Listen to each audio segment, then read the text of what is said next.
दोस्तों आज हम साउथ में रिलीज हुई एक best investigation thriller web series Dholpet police station का पार्ट 2 देखने वाले हैं। अगर आपने पार्ट 1 नहीं देखा है तो उस वीडियो का लिंक इस वीडियो के डिस्क्रिप्शन में दे दिया गया है।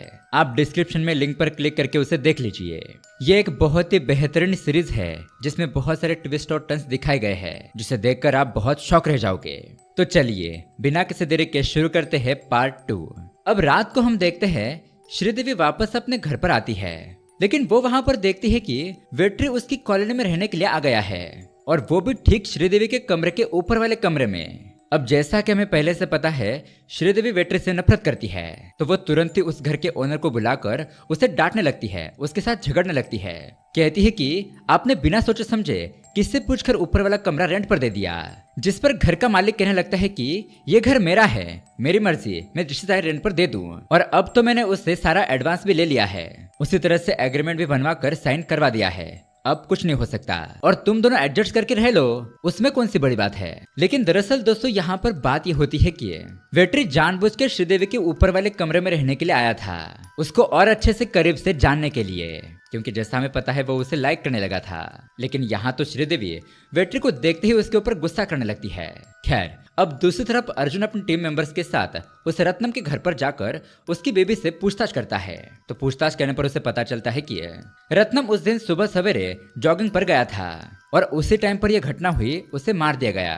वो आगे ये भी कहने लगती है कि शेखर और इनबा ने ये जुर्म कबूल किया है, लेकिन वो दोनों तो मेरे हस्बैंड का बाल विवाह नहीं कर सकते, बस खुद को सब लोगों के सामने बड़ा दिखाने के लिए उन दोनों ने ये जुर्म कबूल किया है और कुछ नहीं। उसके बाद अर्जुन अकेले ही आसपास के एरिया में जाकर पूछताछ करता है, उस रत्नम के बारे में इंफॉर्मेशन हासिल करने की कोशिश करता है। अब उसी दौरान हम देखते हैं कि एक बुर्का पहने हुई लड़की अर्जुन को फॉलो करने लगती है। अर्जुन उसे देखता है, उसकी हरकतें देखकर वो उसके पास आकर पूछता है कि तुम ये सब कुछ क्या कर रही हो। और दरअसल दोस्तों वो लड़की मिनिस्टर की बेटी होती है जो कि छुप छुप कर अर्जुन को फॉलो करते हुए उसकी फोटोज और वीडियोस बना रही थी। ये सब कुछ वो इसलिए कर रही थी कि अर्जुन इस केस को किस तरह से इन्वेस्टिगेट कर रहा है ये उसे रिकॉर्ड करना था, उसकी रील्स बनाकर डालनी थी। और दोस्तों यहाँ पर अर्जुन तो उस लड़की को डांटने के बजाय उस वीडियो को देखकर उसकी तारीफ करने लगता है। कहता है कि वाह तुमने तो बहुत ही जबरदस्त तरीके से रील्स बनाई है, अब चलो तुरंत इसे पोस्ट कर दो, देखना इस पर बहुत सारे लाइक आएंगे और सबसे पहला लाइक मेरा होगा। यानी कि दोस्तों ये अर्जुन एक बहुत ही खुश मिजाज टाइप का बंदा होता है और हाँ जरूरत पड़ने पर वो सीरियसली काम भी करता है। अब उसके बाद अर्जुन और उसकी टीम मेंबर्स उस चंद्रा के घर पर जाते हैं। वही चंद्रा शेखर और इनबा की माँ। अर्जुन उसे कहने लगता है कि आपने तो अपने दोनों बेटों को अच्छी तरीके से पढ़ाया लिखाया, लेकिन अब वो दोनों पुलिस की कस्टडी में एक मर्डर के इल्जाम में अंदर है, क्या आपको इस बात से दुख नहीं होता।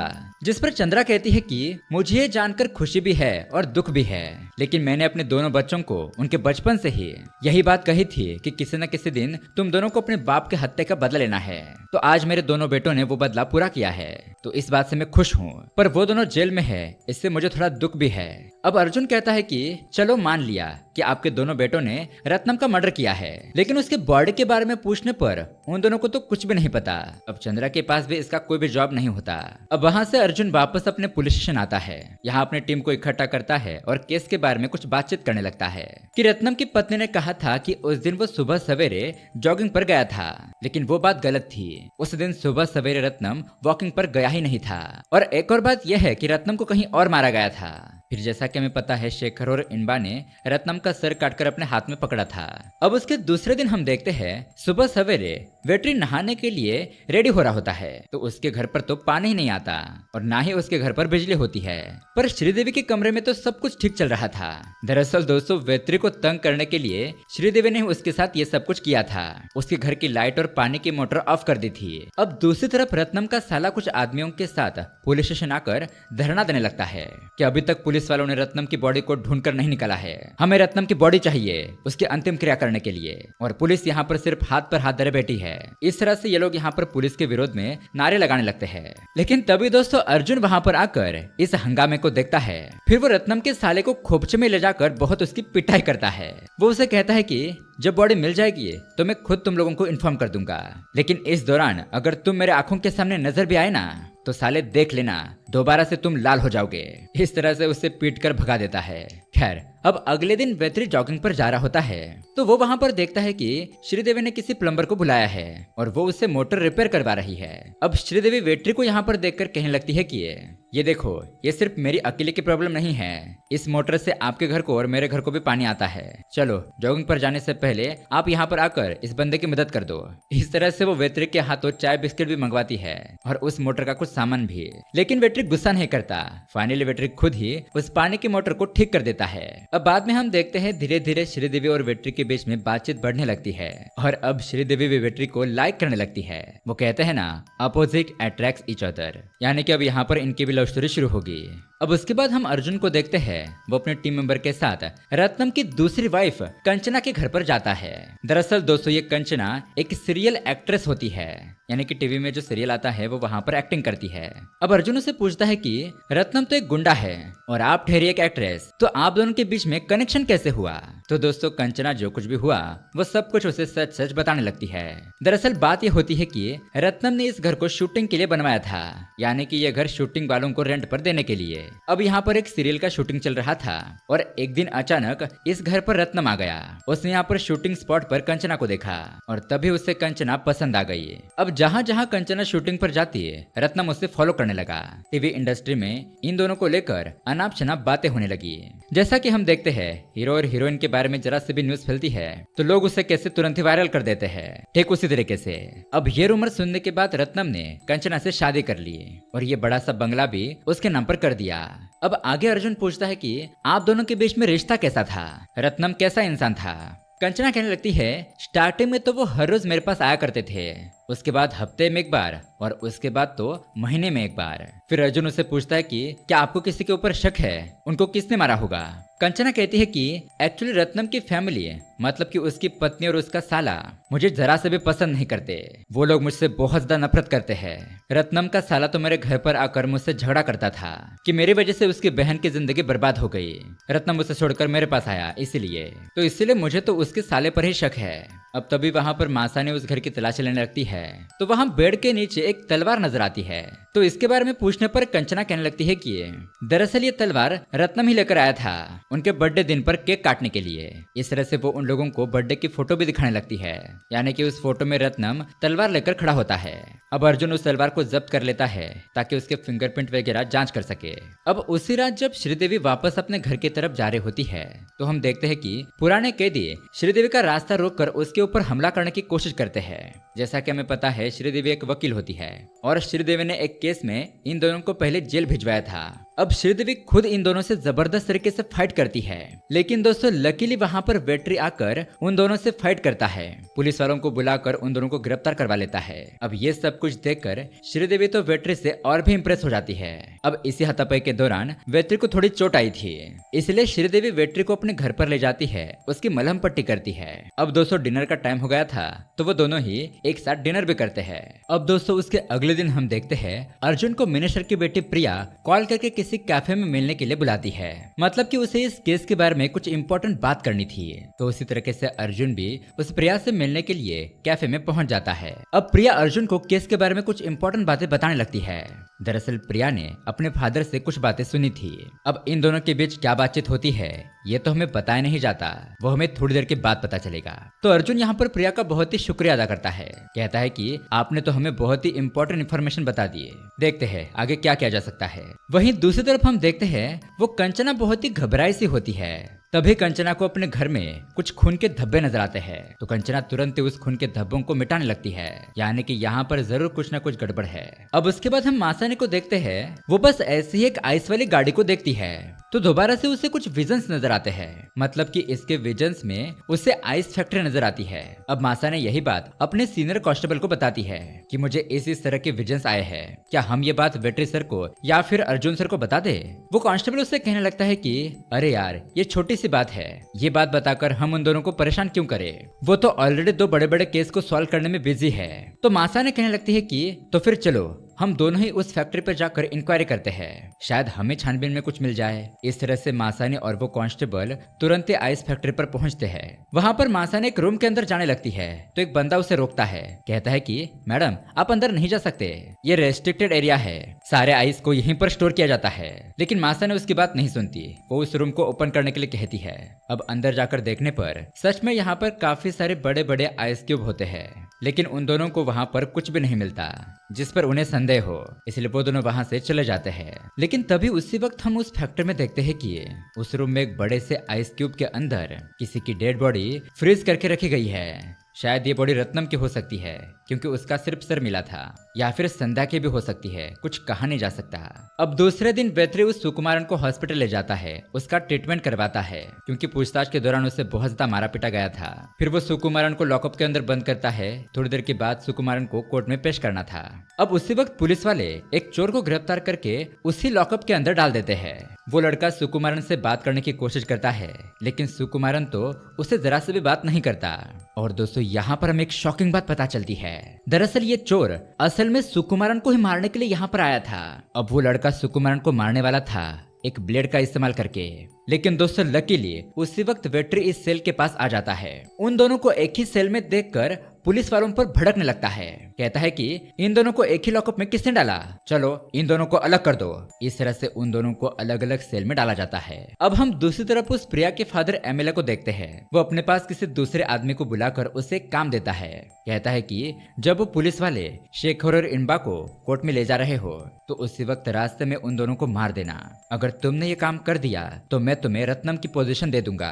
तो ये बात सुनकर वो बंदा भी ये काम करने के लिए राजी हो जाता है। अब थोड़ी देर के बाद पुलिस स्टेशन में अर्जुन वेट्री के पास आकर कहने लगता है कि देखो वेट्री, प्लान में थोड़ा सा चेंजेस करते हैं। मैं जानता हूँ कि तुम सुकुमारन का केस डील कर रहे हो, चलो यहाँ पर एक काम करते हैं, कोर्ट पर सुकुमारन को मैं ले जाता हूँ और शेखर और इनबा को तुम ले जाओ। बाहर सारे मीडिया वालों का भी फोकस शेखर और इनबा पर ही है। तो वेट्री भी उसकी बात मान लेता है और वेट्री शेखर और इनबा को कोर्ट में अपने साथ ले जाने लगता है। लेकिन रास्ते में जाने के दौरान कुछ बंदे उसकी गाड़ी को फॉलो करने लगते हैं। वो फाइनली किसी जगह पर आने के बाद वेट्री की गाड़ी को रोक ही लेते हैं उन दोनों को मारने के लिए।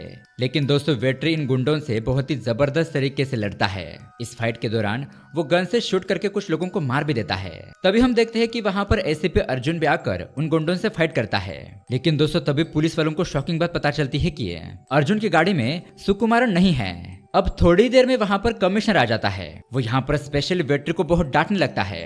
वो वेट्री से कहता है कि तुमने इन लोगों का एनकाउंटर क्यों किया। वेट्री बताता है कि सर अपने और अक्यूज की जान बचाने के लिए मुझे ये सब कुछ करना पड़ा। कमिश्नर कहता है कि हाँ तुमने गोली चलाई, लेकिन तुम गोली उनके पैरों पर भी चला सकते थे ना, उन्हें शूट करके जान से मारने की क्या जरूरत थी। अब मैं मीडिया वालों को और सीनियर ऑफिसर को क्या जवाब दूंगा। और उसी तरह से कमिश्नर हल्के से अर्जुन को भी डांटने लगता है कि तुम्हारी गाड़ी में तो सुकुमारन था, वो कहाँ गया। देखो अब मुझे कुछ नहीं पता, अगले 3 दिन के अंदर तुम दोनों को ये केस सॉल्व करना ही होगा, वरना देख लो आगे क्या होगा। इस तरह से उन्हें डांट देता है। अब दोस्तों सुकुमारन तो भाग चुका था। ये बात श्रीदेवी को पता चलने पर वो वेत्री के पास आकर मिलती है। वो उसे इसी बारे में पूछती है और कहने लगती है कि आपने 3 लोगों को शूट कर दिया, आपके इसी एनकाउंटर की वजह से सुकुमारन भाग गया। इस पर वेत्री कहने लगता है कि सुकुमारन तो एसीपी अर्जुन के कस्टडी में था, वो भाग गया तो इसमें मेरी क्या गलती है। लेकिन फिर भी श्रीदेवी कहने लगती है कि सुकुमारन का केस आप डील कर रहे थे तो उसे सही सलामत रखने की जिम्मेदारी आपकी थी। इस तरह से फिर से वेत्री और श्रीदेवी का झगड़ा हो जाता है। अब उसी वक्त वेत्री को किसी का कॉल आता है और वो बात करने के लिए साइड में चला जाता है। तो तभी वहां पर एक कांस्टेबल आता है और श्रीदेवी से कहता है कि मैडम आप वेत्री सर को गलत समझ रहे हो, मैंने आप दोनों की पूरी बातें सुन ली है। मैं आपको बताता हूँ, पहली बात तो वहां पर सिचुएशन बहुत ही खतरनाक थी। अगर वेत्री सर उनका एनकाउंटर नहीं करते तो हमारे पुलिस वाले हॉस्पिटल में होते या फिर उनकी जान चली गई होती। और वेत्री सर ने अब तक जितने भी लोगों का एनकाउंटर किया है वो उनके फैमिली के लिए कुछ ना कुछ अच्छा करते ही रहते हैं, जैसे कि उनके महिलाओं को अच्छे जॉब दिलवाना, उनके बच्चों को फ्री में स्कूल में एडमिशन दिलवाना। बस यही नहीं है बल्कि काफी सारी मदद भी करते हैं। मैडम उनका दिल तो बहुत ही साफ है। अब वेत्री के बारे में ये सारी बातें सुनने के बाद श्रीदेवी के मन की सारी गलतफहमी खत्म हो जाती है। अब दूसरी तरफ हम देखते हैं संध्या का फादर अपने आदमियों को डांटने लगता है। यानी कि दोस्तों संध्या के फादर ने ही सुकुमारन को मारने के लिए अपने आदमियों को भेजा था। यहाँ पर वो अपने आदमियों को गालियां देकर कहता है कि कमीनो एक लड़के को पकड़ नहीं पाए, जाओ उसकी तलाश करो और चाहे जो हो जाए उसे पकड़कर मेरे सामने लेकर आओ, चलो अब निकलो यहाँ से। ऐसा कहकर वो अपने आदमियों को भगा देता है। अब उसके बाद हम देखते हैं अर्जुन उस विधायक के पास जाकर उसे वार्निंग देने लगता है।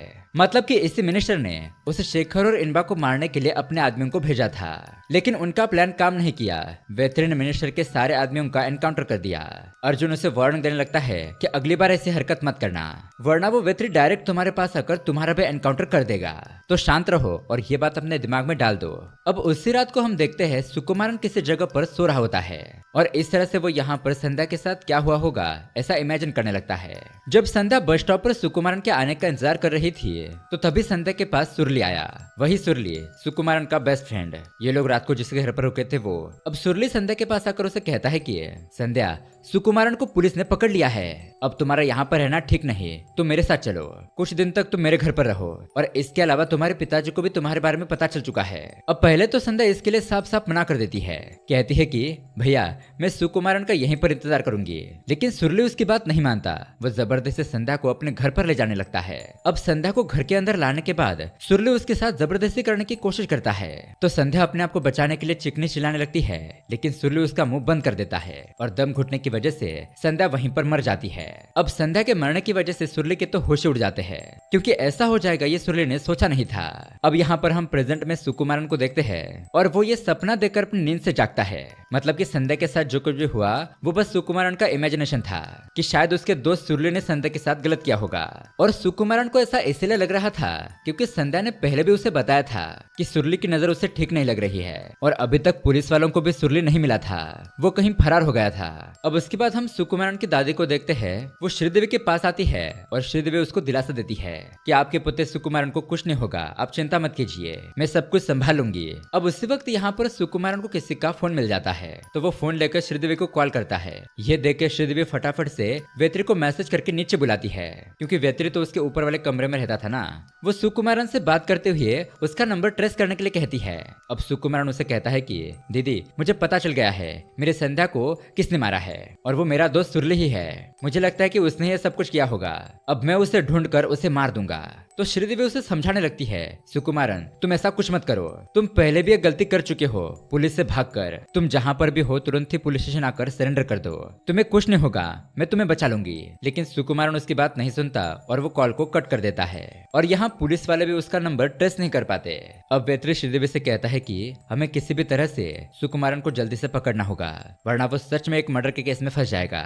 अब सुबह होने के बाद अर्जुन शेखर और इनबा को अपने पास बुलाकर थोड़ा गुस्से से पूछने लगता है कि तुम दोनों मुझे सच सच बताओ, आखिरकार रत्नम को किसने मारा है और उसका सर तुम्हें कैसे मिला। मुझे पक्का यकीन है कि तुम दोनों ने रत्नम को नहीं मारा है, बस अपने लोगों में अपना रुतबा बढ़ाने के लिए तुमने सरेंडर किया है। देख लो, अगर तुमने सच नहीं बताया तो किसी न किसी दिन वो विधायक तुम दोनों को मार देगा। पहले ही तुम दोनों ने सैंपल देख लिया है कैसे उसने तुम दोनों को मारने के लिए अपने आदमी भेजे थे।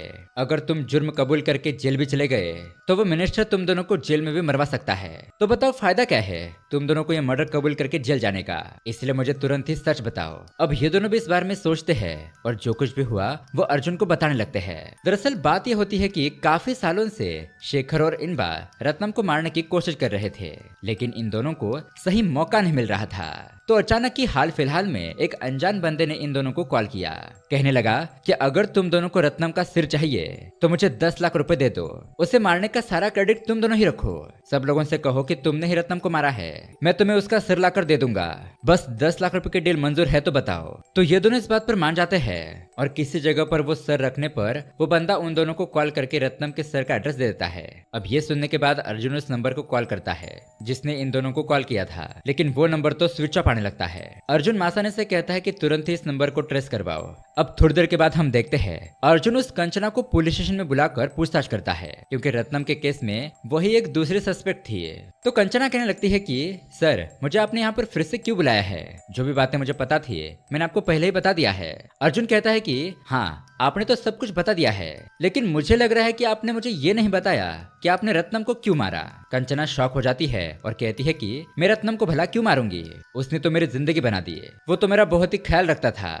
अर्जुन कहता है कि वही तो, अगर वो तुम्हारा अच्छे तरीके से ख्याल रखता था और तुमसे बेहद प्यार करता था तो इसके बावजूद भी तुमने उसे क्यों मारा। रत्नम के बारे में बार बार पूछने पर भी कंचना कुछ भी नहीं बताती। तभी मासा ने अर्जुन से कहती है कि सर इससे बात करने के लिए मुझे मौका दीजिए। तो अब यहाँ पर मासा ने अपना जलवा दिखाती है, उसे बहुत मारती पीटती है, बहुत टॉर्चर करती है। तो तब जाकर डर के मारे कंचना पुलिस को जो कुछ भी हुआ वो सच बताने लगती है। इस तरह से सीन थोड़ा सा फ्लैशबैक में जाता है। दरअसल रत्नम इस कंचना से शादी करने के बाद जब भी कंचना के पास आता था तो उसे कहने लगता कि तुम जिस तरह से शूटिंग पर जाते वक्त तैयार होती हो उसी तरीके से मस्त तैयार होकर मेरे सामने आओ। तो पहली बार कंचना अच्छे से रेडी होकर रत्नम के सामने आती है तो यहाँ पर रत्नम के हाथ कांपने लगते हैं। रत्नम यहाँ पर कंचना को अपनी सच्चाई बताता है। दरअसल कुछ साल पहले उसका एक छोटा सा एक्सीडेंट हुआ था, लेकिन उस एक्सीडेंट की वजह से रत्नम की मर्दानगी चली गई। वो कहता है कि मैं मेडिसिन ले रहा हूँ, अब मैं थोड़ा ठीक हूँ और कुछ ही दिनों में बिल्कुल भी ठीक हो जाऊंगा। जब मैं तुम्हें देखता हूँ तो मेरे अंदर एक अजीब सा जुनून जाग उठता है, लेकिन मैं कुछ कर नहीं सकता। तुम्हें देखते ही मुझे लव की फीलिंग आती है, लेकिन जब मैं अपनी पत्नी के साथ होता हूँ तब मुझे ऐसी फीलिंग नहीं आती। बस कुछ महीनों की ही बात है, फिर सब कुछ सेट हो जाएगा। जब भी मैं तुम्हें छूने की कोशिश करता हूँ तो मेरे हाथ कांपने लगते हैं। तो मेरे ठीक होने तक बस मेरी एक ही इच्छा है, तुम ऐसे ही तैयार होकर मेरे सामने बैठो और मैं तुम्हें देखता रहूं। तो इस तरह से रत्नम कंचना के साथ कुछ भी नहीं करता, यानी कि वो इंटीमेट नहीं हो सकता था। वो हर रोज कंचना के पास आता और उसे बस देखते रहता। उसी तरह से एक दिन कंचना अच्छी तरीके से तैयार होकर रत्नम का इंतजार कर रही थी। तभी रमेश नाम का एक कुल्फी वाला कंचना के घर पर आकर उसे एक स्पेशल आइस देने लगता है। फिर रमेश कहता है कि पीने के लिए पानी दो, तो कंचना उसे घर के अंदर बुलाकर पानी देती है। आगे कंचना पूछती है कि आखिरकार तुम इस आइस में ऐसा क्या मिला देते हो जो रत्नम रात भर सोता ही नहीं है। तो रमेश कहने लगता है कि ये एक स्पेशल आइस है, स्पेशल वीआईपी लोगों के लिए। जो भी आदमी आइस खाता है अपनी बीबी या फिर गर्लफ्रेंड को सोने नहीं देता। दरअसल दोस्तों रमेश ऐसा सोच रहा था कि वो रत्नम कंचना के साथ रात भर मजे करता है, लेकिन कंचना उसे बताती है कि रत्नम तो मेरे साथ ऐसा कुछ भी नहीं करता। पता नहीं तुम उस आइस में ऐसा क्या मिला देते हो जो रात भर मुझे अपने सामने बिठाकर बस देखते रहता है। अब वो रत्नम तो रमेश के सामने बहुत बड़ी बड़ी बातें कर चुका था कि उस आइस की वजह से वो रात भर कंचना के साथ मजे करता है, लेकिन यहाँ पर सच्चाई तो कुछ और ही थी और कंचना के जरिए रमेश को रत्नम का असली सच पता चल चुका था। कंचना कहती है कि खामखा मैंने इस इंसान से शादी कर ली है। रमेश अगली बार तुम इस आइस में जहर मिला दो, मैं मजाक नहीं कर रही हूँ, सच बोल रही हूँ। अगर तुम ये काम कर दोगे तो मैं तुम्हें अच्छे खासे पैसे भी दूंगी। अब ये रमेश भी बहुत चालाक होता है, वो कहता है कि मैं आपका काम कर दूंगा, मुझे पैसे नहीं कुछ और ही चाहिए, यानी कि मुझे आप चाहिए। तो अब कंचना भी इसके लिए मान जाती है और वो दोनों रोमांस करने लगते हैं। फिर दूसरी तरफ हम देखते हैं वो सुकुमारन पुलिस वालों से बचते हुए अपने फ्रेंड सुरुली को ढूंढ रहा होता है, लेकिन उसे सुरुली के बारे में कुछ भी पता नहीं चल रहा था, ना कि उसके फ्रेंड से ना कि किसी और जगह से। उस रात अर्जुन और उसके टीम मेंबर उस कुल्फी वाले रमेश की तलाश करने लगते हैं। कुछ आइस वालों से पूछते हैं तो यहाँ पर पुलिस वालों को एक बात पता चलती है कि वो रमेश कुछ दिनों से नजर नहीं आ रहा है। तो अब इसी इन्वेस्टिगेशन के दौरान अर्जुन डिनर करने के लिए किसी होटल को ढूंढने लगता है। तभी मासा ने उसे कहती है कि सर मेरा घर पास ही में है, चलिए मैं आपको एक मस्त डोसा बनाकर खिलाती हूँ। अब रात भी बहुत हो चुकी थी तो होटल भी बंद होगा। इस तरह से मासा ने अपने टीम मेंबर को अपने घर पर ले जाकर चाय पानी वगैरह देती है। तो यहाँ पर अर्जुन मासानी की बहुत तारीफ करने लगता है, क्योंकि मासानी यहाँ पर अपने घर में अकेले रहती है, अपना जॉब अच्छे से करती है। जिस पर मासा ने कहती है कि हमारे गांव में लोग ज्यादातर पढ़ाई नहीं करते, मैं अपने गांव की इकलौती लड़की हूँ जिसने गवर्नमेंट जॉब हासिल किया है। और मासा ने अर्जुन के मुझसे अपनी तारीफ सुनकर बहुत खुश भी हो रही थी, क्योंकि मासा ने अर्जुन को लाइक करती थी। अब उसके बाद हम सुकुमारन को देखते हैं, वो सुरली की तलाश कर रहा होता है। तो फाइनली दोस्तों एक जगह पर उसे सुरली मिल जाता है। वो उसे देखते ही उसके ऊपर तुरंत ही हमला कर देता है, कहता है कि बताओ तुमने मेरे संध्या को क्यों मारा, उसने तुम्हारा क्या बिगाड़ा था। सुरली कहता है कि अरे रुको, तुम ये क्या कह रहे हो, मैं भला संध्या को क्यों मारूंगा।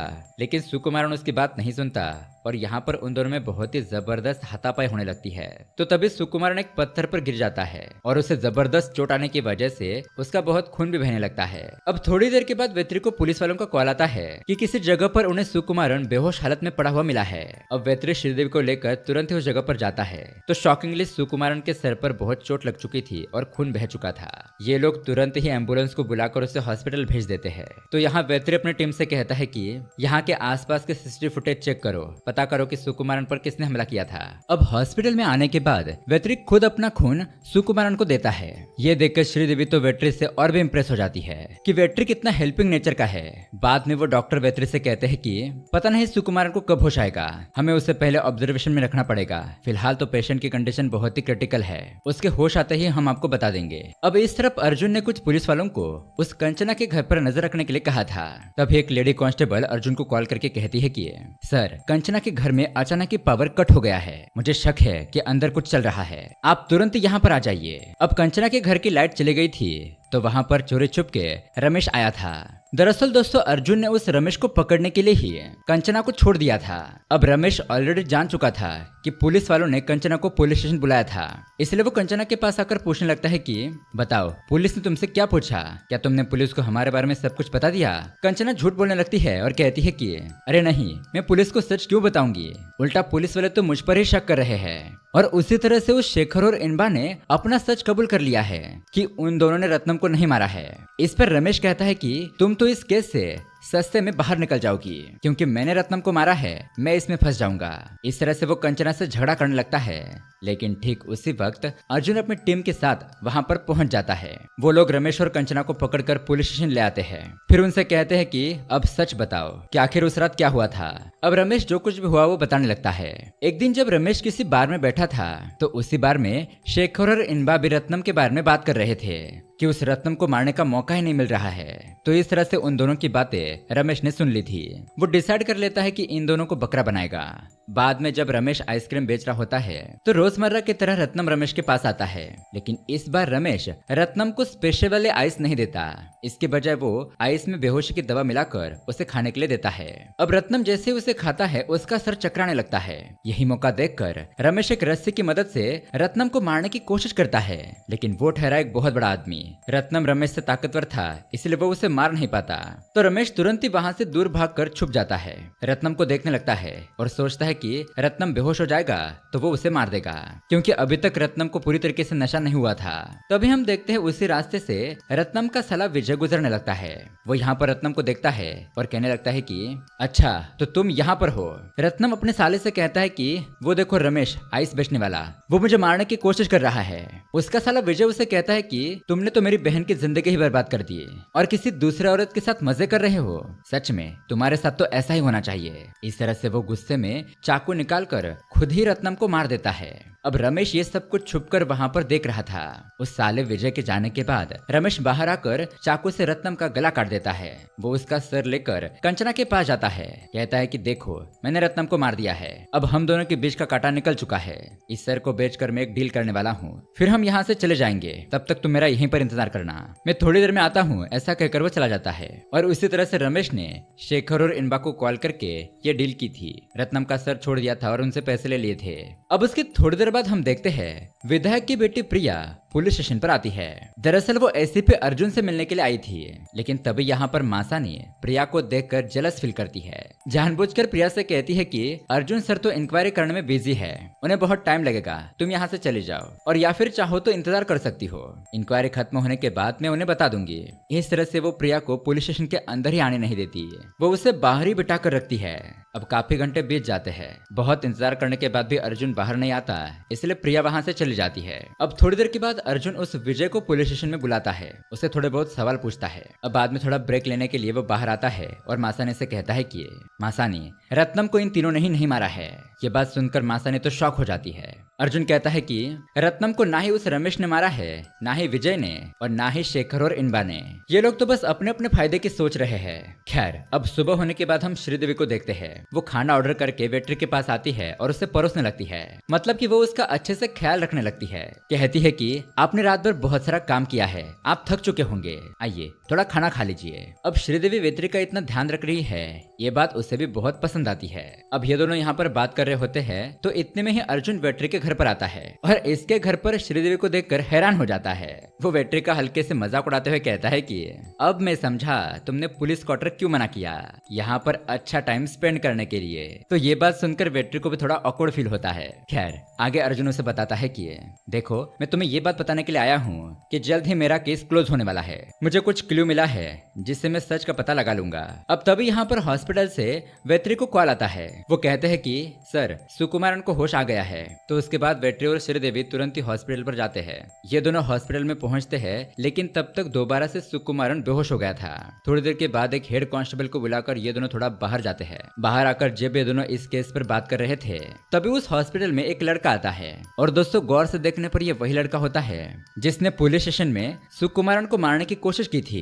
अब एसीपी वेट्री को यहाँ पर देखकर वो लड़का अपना चेहरा छुपा लेता लगता है और बचते हुए अंदर जाता है। अब वेटर इस बंदे को देख तो लेता है तो उसे लगता है कि मैंने इसे पहले कहीं देखा है, लेकिन उसे याद नहीं आ रहा था। अब वो बंदा आईसीयू रूम के पास जाता है तो वहाँ पर एक कांस्टेबल होता है। वो लड़का सोचने लगता है कि ये कांस्टेबल कहीं साइड में चला जाए ताकि मैं अंदर जाकर सुकुमारन को मार दूं। अब थोड़ी देर के बाद वो कांस्टेबल फोन पर बात करने के लिए थोड़ा साइड में चला जाता है और इसी मौके का फायदा उठाकर फटाफट से वो सुकुमारन के पास जाता है। वो सुकुमारन को मारने ही वाला था, लेकिन लकीली तभी वहाँ पर वेट्री पहुंच जाता है। यानी कि वेट्री को उस लड़के के बारे में याद आ चुका था कि मैंने इसे लॉकअप में देखा था। अब यहाँ पर उस लड़के और वेट्री की हॉस्पिटल में ही फाइट होने लगती है। वो लड़का भागने लगता है लेकिन वेट्री भी उसका पीछा करता है, लेकिन रास्ते पर भागते भागते वो एक गाड़ी से टकरा जाता है और उस लड़के की ऑन द स्पॉट मौत हो जाती है। अब वेट्री उस बंदे का फोन चेक करता है तो रिसेंटली इस बंदे ने युदास नाम के एक बंदे को कॉल किया था। अब उस युदास का लोकेशन पता करने पर वो आइस फैक्ट्री दिखा रहा था। जैसा कि हमें पता है आइस फैक्ट्री तो संध्या के पिता की थी, तो वेट्री अपनी टीम लेकर तुरंत ही आइस फैक्ट्री में जाकर उस युदास के बारे में पूछने लगता है, जिस पर संध्या के फादर कहते हैं कि हाँ, युदास नाम का एक बंदा हमारे फैक्ट्री में काम करता था, लेकिन वो तो 1 महीने पहले ही सैलरी लेकर जा चुका है। अब वेट्री उसे मरे हुए बंदे की फोटो दिखाता है तो संध्या का फादर कहता है कि नहीं, मैं इस बंदे को नहीं जानता। तभी उसी वक्त वेट्री को इन्फॉर्मेशन मिलती है कि किसी बीच के पास एक लड़की की डेड बॉडी मिली है। उसके थोड़ी देर बाद हम देखते हैं वेट्री श्रीदेवी को कॉल करके कहता है कि बीच के पास एक लड़की की डेड बॉडी पाई गई है। वो डेड बॉडी और किसी की नहीं, संध्या की है, और उसी तरह से उसे कुछ सीक्रेट बातें भी बताने लगता है। अब उसी वक्त हम हॉस्पिटल में सुकुमारन को देखते हैं। वो अपनी आंखें खोलता है तो वहाँ पर टीवी पर न्यूज चल रही थी। न्यूज में दिखाया जाता है कि एक लड़की की डेड बॉडी पाई गई है और पुलिस वालों के छानबीन करने पर पता चला है कि ये डेड बॉडी संध्या की है। अब ये खबर सुनते ही सुकुमारन फुट फुट कर रोने लगता है। वो श्रीदेवी से कहता है कि मुझे संध्या को देखना है, प्लीज मुझे वहां पर ले चलो। उसके बाद हम देखते हैं संध्या का फादर संध्या का अंतिम संस्कार कर रहा होता है। वेट्री सुकुमारन को भी वहां पर ले जाता है आखिरी बार संध्या को देखने के लिए। अब चिता जलने ही वाली होती है कि तभी उसी वक्त पुलिस वालों को इन्फॉर्मेशन मिलती है कि मॉर्चरी रूम में संध्या की डेड बॉडी चेंज हो गई है। तो वेत्री संध्या के फादर के पास जाकर ये बात बताता है कि संध्या की बॉडी चेंज हो गई है। ये बात सुनकर संध्या का फादर तो भड़क जाता है, गुस्से से कहता है कि आप लोगों ने मेरी बेटी की मौत का मजाक बना दिया है। तो तभी वहाँ पर डॉक्टर संध्या की बॉडी को ले जाते हैं संध्या की असली बॉडी को लाने के लिए। फिर वो डॉक्टर वेट्री के पास आकर कहता है कि संध्या की डेड बॉडी को मॉर्चरी रूम में ही बदला गया था। ये सुनने के बाद वेट्री को इस संध्या के फादर पर ही शक होने लगता है। वो उसके पास जाकर पूछता है कि बताओ डेड बॉडी कैसे बदल गई? हमने जो डेड बॉडी दी थी वो ये बॉडी नहीं है। दरअसल दोस्तों बात यह होती है कि वेट्री ने एक छोटा सा मास्टर प्लान बनाया था। उसने सारे लोगों को यकीन दिला दिया कि पुलिस वालों को संध्या की डेड बॉडी मिल चुकी है, लेकिन संध्या की डेड बॉडी तो उसके फादर के आइस फैक्ट्री में मौजूद थी। डेड बॉडी को मॉर्चरी रूम में भेजा गया तो तभी संध्या के फादर ने उस डेड बॉडी को बदल दिया था। अब वेट्री यहाँ पर सारे इन्फॉर्मेशन लेता है और संध्या के फादर को धमकाते हुए पूछता है सच बताओ वरना मुझसे बुरा कोई नहीं होगा। तो दोस्तों यहाँ पर एक बहुत बड़ा ट्विस्ट रिवील होता है। दरअसल जब संध्या के पिता को पता चला कि उसकी बेटी संध्या घर से भाग गई है, वो घर पर कहीं मौजूद नहीं है, तो संध्या का फादर अपनी बेटी को इधर उधर ढूंढने लगा। अब एक बस स्टॉप पर संध्या सुकुमारन का इंतजार कर रही थी और इत्तेफाक से संध्या का पिता उसी बस स्टॉप पर उसे ढूंढने के लिए आता है। संध्या अपने पिता को देख लेती है और वहां पर छुपने लगती है, लेकिन संध्या का फादर उसे देख लेता है। वो उसे तुरंत ही पकड़कर अपनी फैक्ट्री के पास ले जाता है और उन दोनों के जाने के बाद वहां पर संध्या की बैग सुरली को नजर आती है, तो वो उस बैग को अपने घर पर ले जाता है। अब यहाँ संध्या का फादर फैक्ट्री पर आने के बाद अपनी बेटे पर गुस्सा होने लगता है। कहता है कि मैं तुमसे इतना प्यार करता हूँ लेकिन तुमने मुझे धोखा दिया, अपने पिता को फंसाकर दूसरे लड़के के साथ भाग जाना चाहती थी। अगर तुम पहले ही मुझे उस लड़के के बारे में बता देती तो मैं खुशी खुशी तुम दोनों की शादी कर देता। बोलो वो लड़का कौन है? तो संध्या कहने लगती है कि पापा उसका नाम सुकुमारन है, वही जो हमारे फैक्ट्री में काम करता है। अब सुकुमारन का नाम सुनते ही उसका पिता भड़क जाता है। कहता है कि तुम उस लड़के से प्यार करती हो, वो तो मामूली सा लड़का है, हमारे फैक्ट्री में काम करता है, तुमसे शादी करने की उसकी औकात नहीं है, तुम उसे भूल जाओ वरना देख लेना मैं उसे मार दूंगा। अपने हाथ में चाकू लेकर उसे धमकाने लगता है, लेकिन संध्या उसे कहती है कि पिताजी उसे मत मारना क्योंकि वो मेरे बच्चे का पिता बनने वाला है। यानी कि दोस्तों संध्या प्रेग्नेंट होती है। अब ये बात सुनने के बाद संध्या का पिता और गुस्सा हो जाता है। उसी गुस्से में वो अपनी ही बेटी का गला काट देता है। इस हाथापाई में उसके भी हाथ की उंगली कट जाती है। उसकी उंगली और संध्या का सर एक आइस बॉक्स में गिर जाता है। उसके बाद में वो संध्या की डेड बॉडी को एक बड़े वाले आइस क्यूब में छुपा देता है। और जैसा कि हमने पहले देखा था फैक्ट्री का एक बंदा आइस को ले जा रहा था तो रास्ते में उसका एक्सीडेंट हो गया और बर्फ के बक्से से संध्या का सर बाहर निकला था। जिसे देखकर रास्ते पर मौजूद लोग डर गए थे। इस तरह से दोस्तों संध्या का फादर जो कुछ भी हुआ था वो सब कुछ बताता है। तब उसके बाद संध्या की अंतिम क्रिया होने लगती है। अब धीरे धीरे सब लोग वहाँ से जाने लगते हैं, लेकिन तभी सुकुमारन जलती हुई चिता को देखकर बहुत इमोशनल हो जाता है। उसे संध्या के साथ बिताए हुए प्यारे पल याद आते हैं और वो सब कुछ याद करके वो उस आग में खुद को जला देता है। अब पीछे मुड़कर उसकी दादी देखती है तो रोने लगती है कि बेटा सुकुमारन तुमने ये क्या कर दिया, अब मैं अकेले कैसे रहूंगी, तुम क्यों मुझे छोड़कर चले गए। खैर अब उसके बाद हम देखते हैं रात को एसीपी अर्जुन शेखर और इनबा को लेकर चंद्रा के घर के पास आता है। चंद्रा के हवाले करते हुए कहता है कि देखो तुम्हारे दोनों बेटों ने कबूल कर लिया है कि उन दोनों ने रत्नम को नहीं मारा है और हमारे पास इसका चश्मदीद गवाह भी है। इस तरह से वो रमेश को भी चंद्रा के सामने लाता है। उसी तरह से वो विजय को भी वहां पर लेकर आया था। तो विजय कहता है कि हाँ मैंने ही रत्नम को मारा है, लेकिन फिर आगे एसीपी अर्जुन चंद्रा से कहता है कि मुझे पता है कि रत्नम को इनमें से किसी ने भी नहीं मारा है। और दोस्तों यहाँ पर सबसे बड़ा ट्विस्ट रिवील होता है। एसीपी अर्जुन कहता है कि रत्नम को मारा है तुमने। चंद्रा अब सच्चाई बता दो। तो दरअसल दोस्तों यहाँ पर चंद्रा की सच्चाई सामने आ चुकी थी। वो भी थोड़ा गुस्से में आकर कहती है कि हाँ मैंने ही उसे मार दिया, रत्नम को मारकर मैंने अपने बदले की आग बुझा दी। अब यहाँ से सीन थोड़ा सा फ्लैशबैक में जाता है। दरअसल चंद्रा को पता था कि उसके बेटे शेखर और इनबा रत्नम को मार नहीं पाएंगे, उससे ही कुछ कदम उठाकर रत्नम को मारना होगा। और यहाँ पर हमें पता चलता है कि ये रमेश चंद्रा का ही आदमी होता है। चंद्रा ने रमेश को काम पर लगाया था, रत्नम पर निगरानी रखने के लिए कहा था, और जैसे ही वो रत्नम रमेश का रेगुलर कस्टमर बन गया तो चंद्रा के ही कहने पर रमेश ने उस आइस में बेहोशी की दवा मिला दी। और वह आइस खाने के बाद जब रत्नम नशे में था तो चंद्रा ने उसे मारकर उसका सर काट दिया। रमेश से कहा कि ये रत्नम का सर मेरे बेटों के पास पहुंचा दो। पूरे धूलपेट में यही बात फैलनी चाहिए कि मेरे दोनों बेटों ने रत्नम को मारा है। यानी कि दोस्तों अब तक हमें इस क्राइम इन्वेस्टिगेशन सीरीज में ये पता चलता है कि जो 3 कटे हुए सर मिले थे उसमें से संध्या को मारा था उसके ही पिता ने और इस गुंडे रत्नम को मारा था चंद्रा ने। 2 केस तो सॉल्व हो गए थे, तो लगता है जो तीसरा सर है उसके बारे में हमें आगे पता चलेगा। तो अगर अगले हफ्ते में इसके आगे के एपिसोड आते हैं तो हम इसका तीसरा पार्ट भी जरूर लेकर आएंगे। तो दोस्तों ये सीरीज आपको कैसी लगी हमें कमेंट करके जरूर बताना। चलिए मिलते हैं अगली वीडियो में। Keep watching.